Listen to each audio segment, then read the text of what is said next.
Hai Binusian, perkenalkan nama saya Rinda Nariswari. Di sini saya akan menjelaskan tentang mata kuliah bisnis statistik. Di dalam bisnis statistik nantinya akan dibahas 9 topik yang dimulai dari Introduction Data and Statistics, Descriptive Statistics, Introduction to Probability, Discrete Probability Distribution, Continue Probability Distribution, Interval Estimation, Hypothesis Test, Analysis of Variance, dan yang terakhir adalah Simple Linear Regression.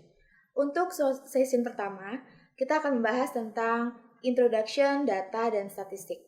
Tentunya teman-teman harus memahami dulu apa yang dimaksud dengan data dan apa yang dimaksud dengan statistik.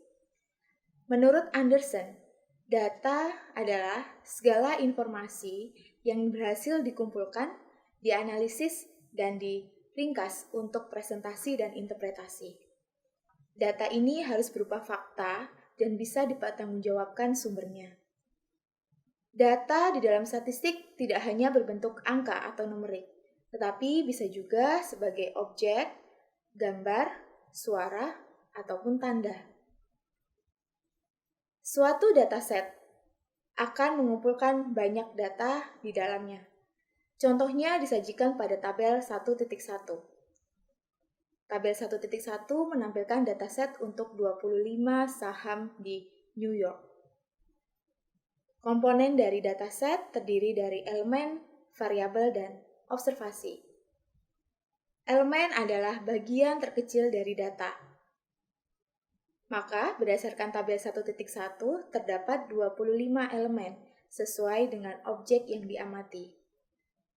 Komponen kedua, yaitu variabel. Variabel adalah karakteristik dari elemen yang diamati. Variabel juga menjadi alat ukur dalam pengumpulan data. Di dalam tabel 1.1 terdapat 5 variabel, yaitu variabel yang pertama, exchange, variabel yang kedua adalah ticker symbol, variabel yang ketiga adalah business week rank, variabel yang keempat share price, dan variabel yang kelima adalah earning per share. Komponen yang terakhir dari dataset adalah observasi. Observasi adalah bagian dari pengukuran yang dikumpulkan dalam suatu dataset. Sehingga, jika kita mengacu pada tabel 1.1, akan terdapat sebanyak 25 observasi yang diukur dari 25 elemen. Berikutnya tentang skala pengukuran data.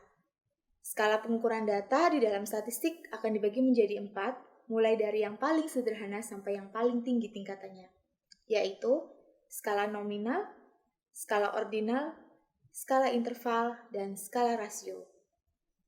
Skala nominal dan ordinal akan berkelompok menjadi satu, sehingga disebut sebagai data kualitatif atau kategori. Sedangkan skala interval dan rasio akan berkelompok menjadi satu, sehingga disebut sebagai data numerik atau kuantitatif. Sebagai contoh, data nominal dapat dilihat pada tabel 2. Nominal bersifat hanya membedakan, contohnya kepemilikan komputer, ya atau tidak. Sedangkan tingkat di atasnya yaitu ordinal, selain membedakan, dia juga harus ada tingkatan. Contohnya adalah tentang kepuasan dari seseorang. Jika seseorang ditanyakan tentang tingkat kepuasannya, maka responden dapat memberikan jawaban mulai dari very unsatisfied, sangat tidak puas, sampai fairly satisfied, sangat puas.